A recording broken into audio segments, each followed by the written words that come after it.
Please take a seat. Here we are. At this day, I just thought, will be just another day in the shop, putting some cars together.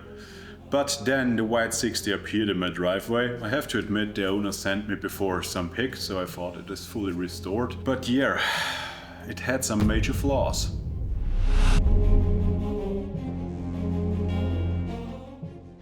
Welcome back to ranching in sunny but cold and icy Austria. And here we have a 60 with some major flaws. In today's episode we will dive a little bit deeper into this project or repair. It's actually a repair. And now we start with what is wrong on this 60. From the outside it looks actually beautiful. It is more or less nicely painted.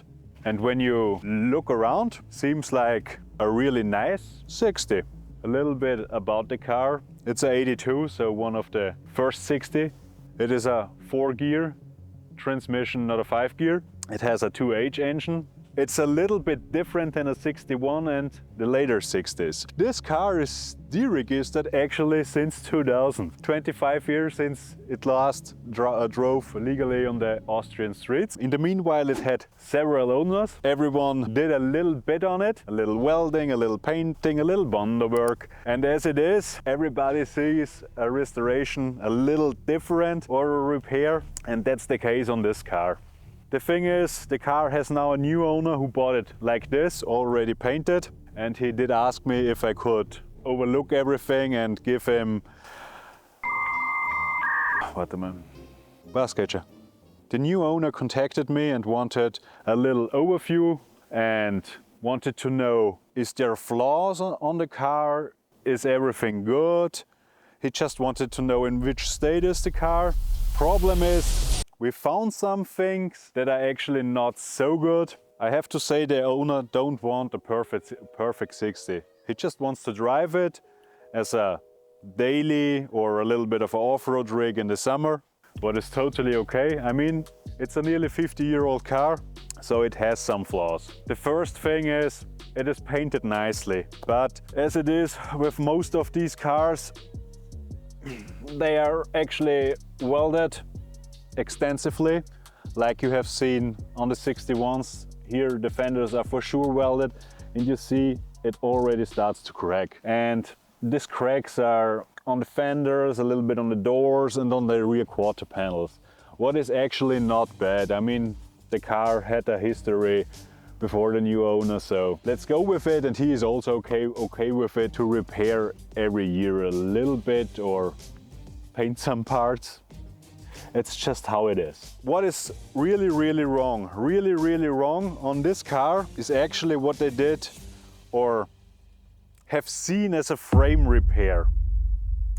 The thing is, as I said, everybody sees a repair a little different, so just go with it. The problem is we are in Austria. We see everything in a certain manner, and also our, let's say, road legals are really strict. When we look on the frame, on the spring hangers, the front spring hangers, yeah, you don't see any spring hangers. What is kind of problematic. On the right side you see how it should be. The bracket is bolted to the frame, and on the left side you see the bracket is part of the frame, so totally off. The danger is when the bracket is welded like this or part of the frame like this, and when you drive back roads or some bumpy roads, it could rip out of the frame and you lose the axle. And then I started to scratch a little bit with the screwdriver and I found some white stuff on the frame. Yeah, the white stuff is Bondo. Kind of wrong what they did with the frame, and also it is in terms of holding up or braking when you drive off-road or you drive over some wobbly roads. The frame could break or you rip out the hanger because you don't know what is behind it, or is it just Bondo or sheet metal, or for sure there is not much frame metal underneath it. The next thing is what I saw pretty quick. Look at the rear quarter panel of this car. You see, normally a 60 goes from around here straight down. more or less straight. It is a little bit angled, but not really. But you see here, it comes out. It comes out. There you have the door line. And here we have already nearly, I would say, a centimeter. When we take a look on the inside, what we will do now, we will see, yeah, kinda, but it holds up. I mean, for a government inspection, good enough. If you want it not perfect, but let's say you want no rust the next 4, 5, 6 years, yeah, you will have a problem. But we will take a look on the inside.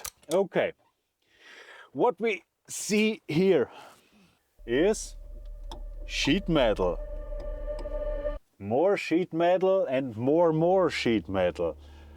Yeah, the thing is, nobody welded in a new wheel arch. But there is a repair piece for this, and then you should be good in terms of rust. But here you see it is just, yeah, not really welded professional. It is not okay for Austria. It is okay for a government inspection, but for long term, that will be a rust trap.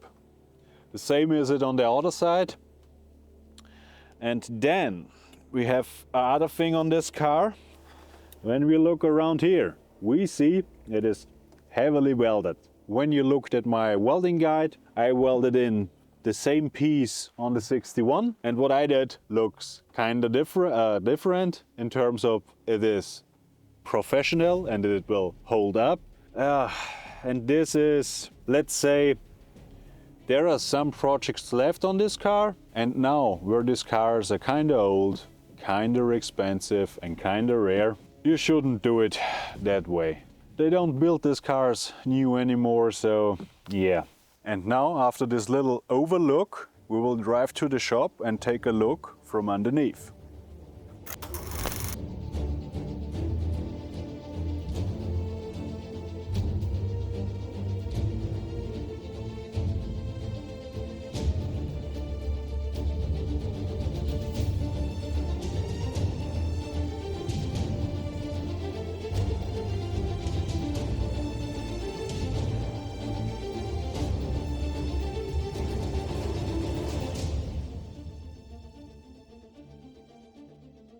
Now we're on the way back to the shop. What should I say? It actually drives good. I mean, it doesn't have so much kilometers on it, only 230,000, what is actually pretty low for 50 years. But yeah, it shifts good, steers good, it brakes good, and it has plenty of power for a 2.8. It's no powerhouse, but it moves the thing. So the interior actually is pretty good. Nothing is ripped or used too much. I mean, besides this, but who cares? Besides the welding repairs, that's a Land Cruiser thing. Most of these cars are so heavily welded and they did so much repairs on it in terms of metal. I mean, engine trans and axles, they last for a long time. But rust, I would say up to the 90s, is a real problem. I mean, also the later ones rust, but not like these things. These things are bad in terms of rust. But on the lift, we will see more. And now we see us at the shop.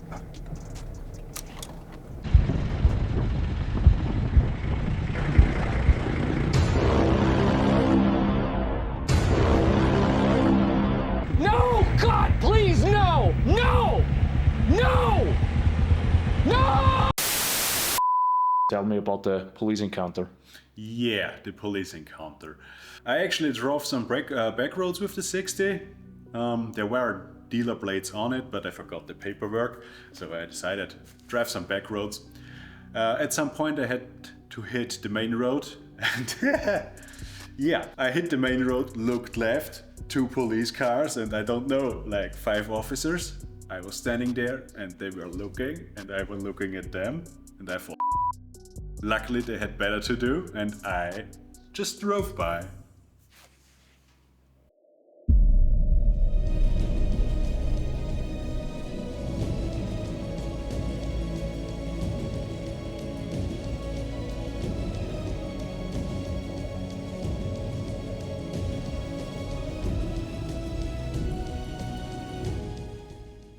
Now the car is on the lift and we will get it up and then we will look closer on the frame, especially on the rear part of the frame, because the front part mostly never has any damage besides the front spring hangers behind it, but that is not the case on this car. It is like on every 60, the rear end. Now where the car is in the air, we will look on the frame. Yeah, okay. They welded it kinda extensive somehow. What we see here is, I think they put some sheet metal over the damaged frame from about here, because I see the welding spot, to around here-ish somewhere. It seems they just made a U profile somehow, welded it on, and then bonded it so they don't have a gap, and the frame does look somehow a little bit off or asymmetric. There it looks asymmetric. The other side, there, the other side looks okay. Yeah, okay. What you see here is the right side is how it should be, the left side is how it is. The problem with it is, as I said before, when I looked at it when it was standing on the ground, it will be kind of a problem when you drive off-road. Pretty sure it will rip out and then you will lose your axle or it will snap backwards. The thing is, to repair this, I'm pretty sure I have to lift off the body. I mean, it's not that big of a deal on a 60 if I can open the bolts for the body mounts. And the next thing is, as I said, I mean, I have seen it when it was on the ground and I was laying underneath it. There is plenty of room where I stand now. There are some missing frame parts. The first thing I see in the back what is not right is this here. They welded in 2 C-channels, but reverse. Normally the C-channel goes into the frame and then there is the second layer. They just somehow welded it in, and when I get my fingers in there, there is nothing. So they removed the inner C-channel, the old one, and put in this thing. But I see on the rear mounts, and there are still the bolts in there. And normally it is bolted through the second C-channel. So that means they are just for look. It means they hold actually pretty sure nothing anymore. And that's why they welded the spring hanger on with some, it's just spots. It's just like this long spots, 2 of them on this side and 2 of them on the other side. So the whole rear spring hangers are held together by 4 centimeters of weld. What kind of sucks? Same as in the front, with the front spring hangers. If you drive over an extensive bump, pretty sure it will rip out of the frame or the frame will bend because there is no stability in here. The spare tire mount is missing. That's not that big kind of a deal because it is only bolted with 2 M8 bolts on each side into the frame, but still it gives the frame some stiffness. And here is the bent piece missing, where actually normally the hitch is attached. I mean, you see here a C-channel, but this C-channel is not part of the Land Cruiser. A C-channel someone bolted in with 1, 2, 3, 4 M8 bolts. So the whole frame in the rear is held together by 4 M8 bolts. And the body mounts. Yeah. It's a good thing. The body keeps the car together, not the frame, the body. That's a 62 frame.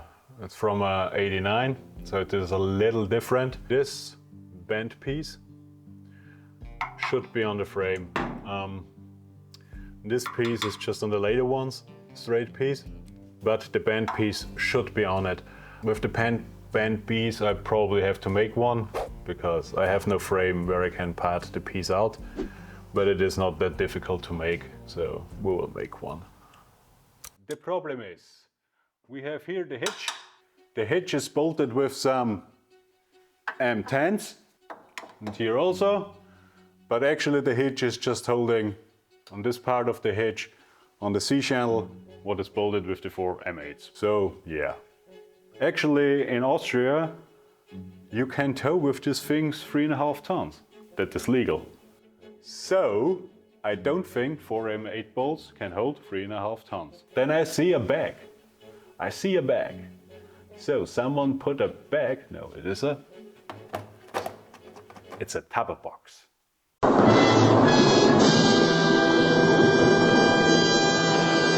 I think it is the electric wiring for the hitch. There is no electric wiring on it, so I assume that's it.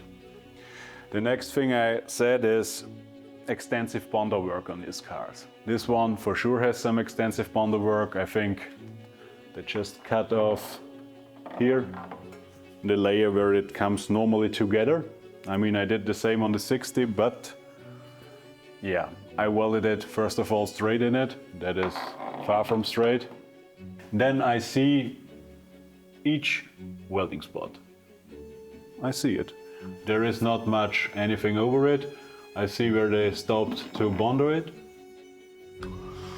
That will be, as I said before, with the wheel arches, for sure rust trap. Not even long term, it is more middle term or short term. For sure it will rust out. And then there is the thing I also already have seen is the wheel housing in the rear. And then you have such a plate over it with a nut on it originally, what actually holds the seat belt in case of an accident, so it doesn't rip out of the metal. But I will show it you on the 61 how it is supposed to look. It's the same bracket as on the 60.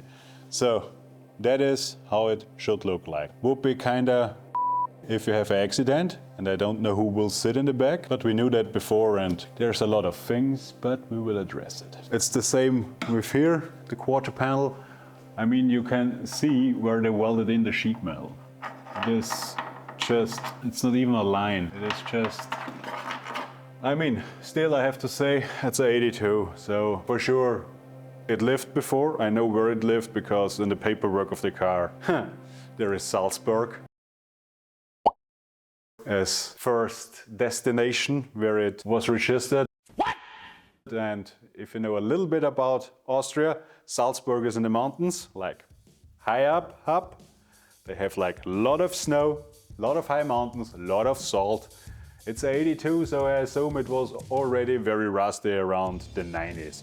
It's always a little bit, yeah, I would say,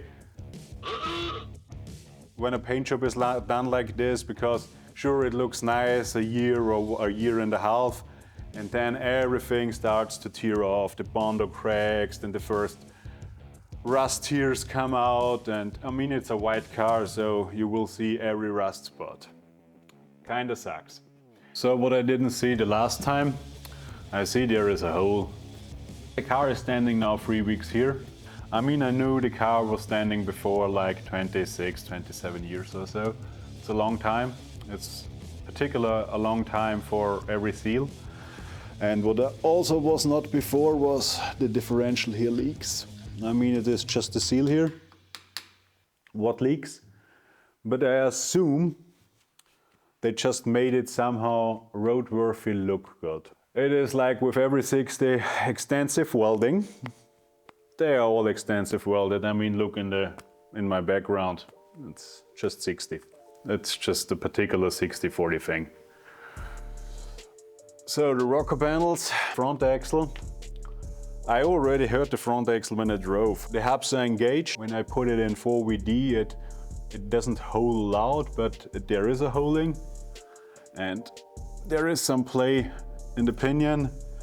So I assume the bearings are shot.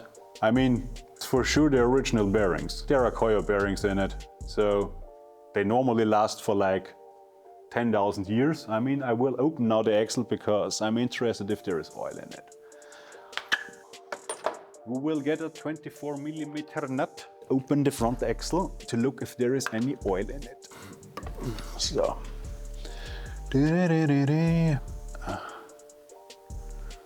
Oh yeah. I need a screwdriver. Oh yes, Daddy. It is actually oily. It's a mixture between the grease in the knuckles and the oil in the axle that is kind of sticky. So that's why probably the bearings are loud. Yeah, after all, I have to say the axles are not really rusty. So I assume at some point they were out of the car, but overhaul the knuckles and everything, it's just on every Land Cruiser. The rear axle is a little different on this one. It is a semi-float axle, what means the shafts are holding actually the wheel. Normally they are full float axles in the 60s, at least in Europe, they're all of them nearly are full floaters. Same on every Land Cruiser actually, besides my 40 is also semi-float axle. On the full float axle, the axle shaft just transfers torque and the power to the wheel, and wheel bearing is extra. So it does mean if the shaft fails, the wheel will not run off, but in this case on a semi-float axle like it is on Jeeps or most American things, it will run off. But with 105 horsepower from a 2H, kinda hard to break it. Okay, I see a lot of little things. I mean, there are clips missing here and there, and the brake hoses holding with zip ties. Everything you hear now and I describe is the car is not roadworthy. So the car had a restoration. There is always a difference between a restoration and a restoration. You can have a really good one or you can have a really bad one. But I have to admit, the thing is, 60s are crazy expensive now. Like they are everywhere crazy expensive. A good one, like a complete welded through 61 like this, is around 40k. And this is far away from 40k. I will not say what the owner actually had to pay, but it was not a rip-off. They are expensive. I mean, a really rusted one still is around 5, 7, 8k, and then you have just rust and you can actually carry it in a shovel. When I talked to the owner first, I wanted to repair the frame while the body is on, but actually to make it right, long-lasting, I will loft the body off and repair the frame. I mean, it will not be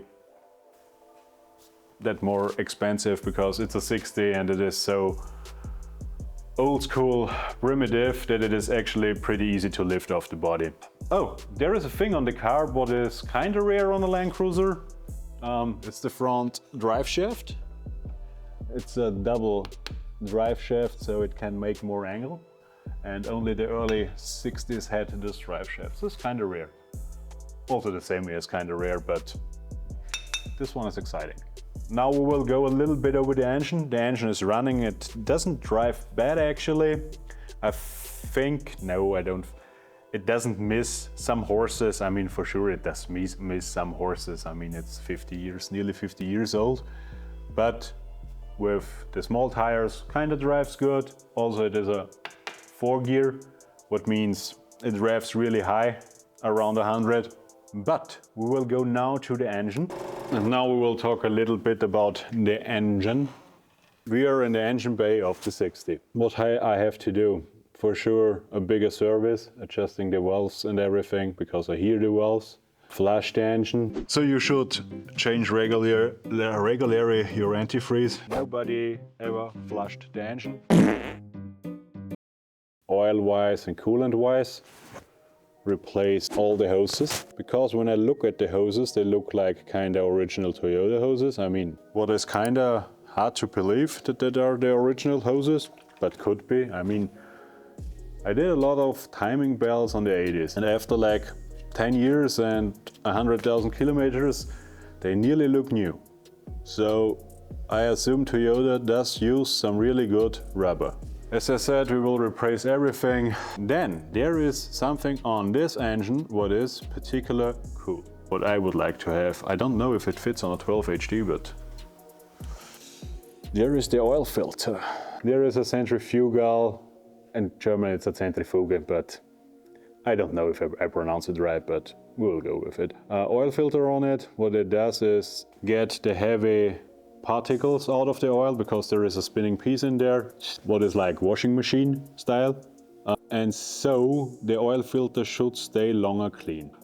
If I take it off now, because somehow I'm interested, there is a seal in it. I have no seal here for that. No, we do it when we lift off the body because I have to put it back and forth and I don't want to push it. The engine actually runs good. We will look over it. Same with the transmission. Shifts good. There is a little play in it, but it is a 4-gear transmission. There is kinda always play in them. It doesn't throw out a gear or something. Nearly everything works. I mean, I know the wipers don't work, but when I look at the wiring here, yeah, it's kind of understandable why it does not work. What will we do now? I will lift off the body. You will be with me when I do all that. To give you a hint how a frame repair works and how it should look like. And when you now think it's a turd, it's no turd. Every car or every older car, doesn't particularly have to be a Land Cruiser, doesn't matter what it is rusty here. In other countries you have different problems. I mean, probably in Australia they die because they have so many kilometers on it. Here they die because of rust. Mostly everything on the technical side here is good because like this 61 or this 60 or this 80, before anything fails on the technical side, they are rusted to hell. They are engine-wise always good. As it is on every Land Cruiser here, a lot of extensive welding. You will be with me when I do the repair, so you see some interesting bits on frame repair and how to lift the body off. And just go with it. The thing is with the 60, it has some really big flaws as you have seen. Still a nearly 50-year-old car. A lot of people worked on it. It's just what it is. But we will fix it. You will be with me. And if you liked this episode, hit the subscribe button, like the video, follow us on our social media, and we will see us the next time.